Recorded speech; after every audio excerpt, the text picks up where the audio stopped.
natin ang naggugupit? Ha? Bali 60 years na raw siyang nag-ano.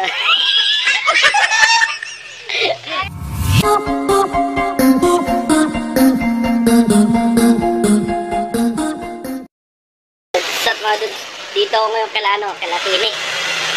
Yan, papagupitan ko na rin mga buhok na rin. Masyadong hassle. Pagka yaring maligo, kailangan pang suklayin. Nagbubuhol-buhol siya. Tapos yung cream silk, napakalakas sa cream silk. Yan, papakalbo tayo. Hindi alam ni Bel tsaka ni Liam na magpapakalbo tayo. Huwag mong subukan. Masisira ang buhay mo. Ano tayo ng buhok. Kasi alam nila, yung gupit ko lang dati, mga mahaba-haba. Tapos yung barbers, ganun. Ngayon, titingnan natin kung po pwede sa atin yung kalbo. Ayan na. Ay, manggugupit to. Sa Tini. Ilan taon natin ang naggugupit? Ha? Bali, 60 years na raw siyang nag-ano. Ba, 30 years na siya. Ayan, si Tini. Ayan. Dito kami ngayon sa may Saudi. Ayan, dito ako nagpapagupit. Siya yung magugupit namin dito. So, titingnan natin kung pwede. Sabi niya, pagka daw yung buhok, yung ulo daw ay bilog, magandang i-kalbo. Pero titingnan natin kung bilog ba sa pagbay ating sige, tingnan natin babaya. A few moments later. Naka-costume na tayo, pambabayo. Si Britney ba rin? Ano ba kasi yan? Parang si Britney. Ayun, pinutol na. Eto na. Sa totoo lang mga dudes, first time kong second time ko na palang magpapakalbo. Nung first time ko, nung kinalbo ko ni Tatang. Kasi, Try mo na. Pwede, try mo na. And, kasi nung dati, di ba, nung batang 90s kami, sinubukan namin sinubukan ko yung kimpi ba yun? Yung hati sa gitna. Nagalit si Tatang dati. Ayan. Kaya, kinalbo ko ni Tatang.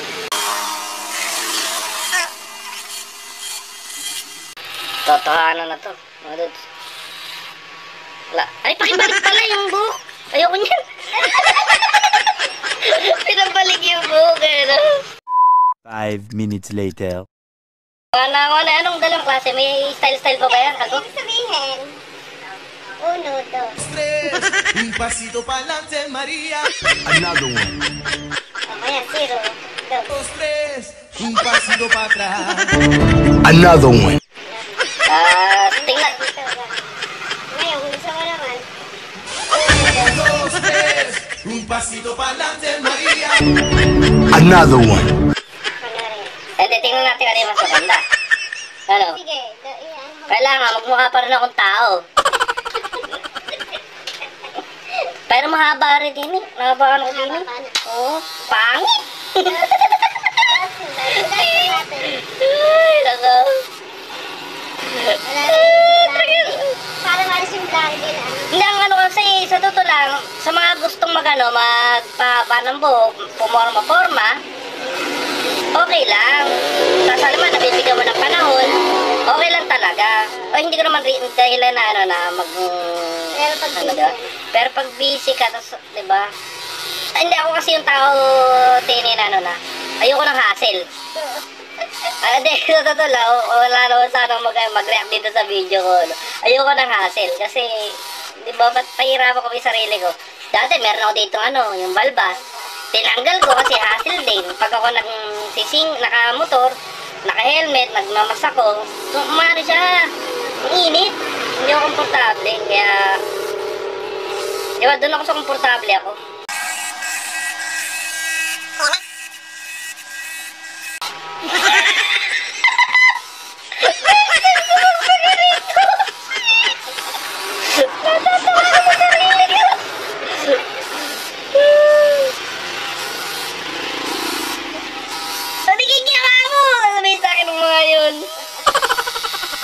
Hassle masyado eh. Kasi ting gabi, pag kami nakaligo mga dudes, kala niya lang, lagi ako nagre-reklamo. Bakit ka ako,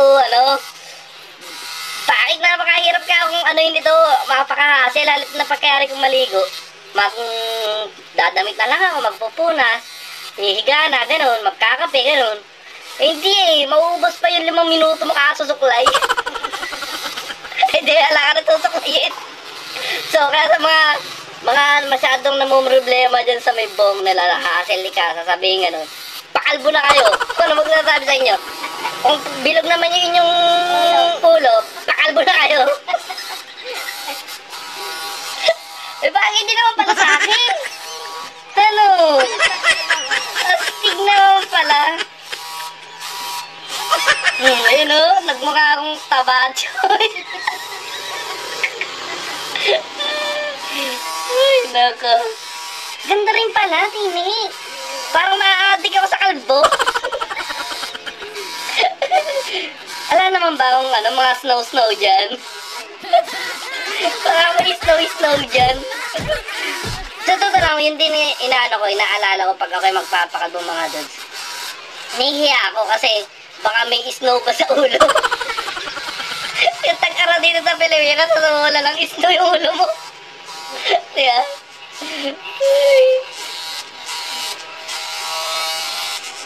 Astig din pala. Hindi ko akalain.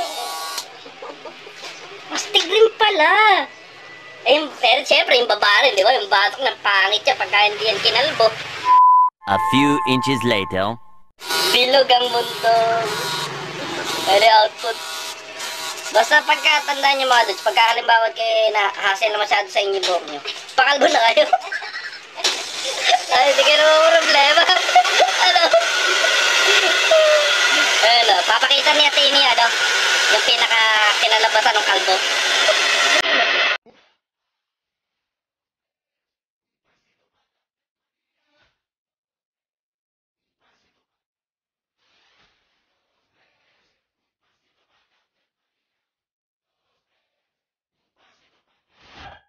Ayaw yung kalbo.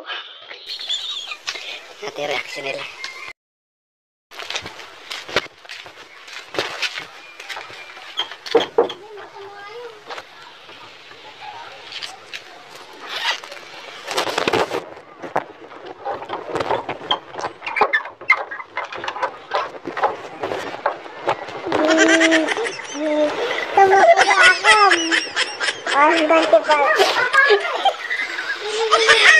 Ganti pala.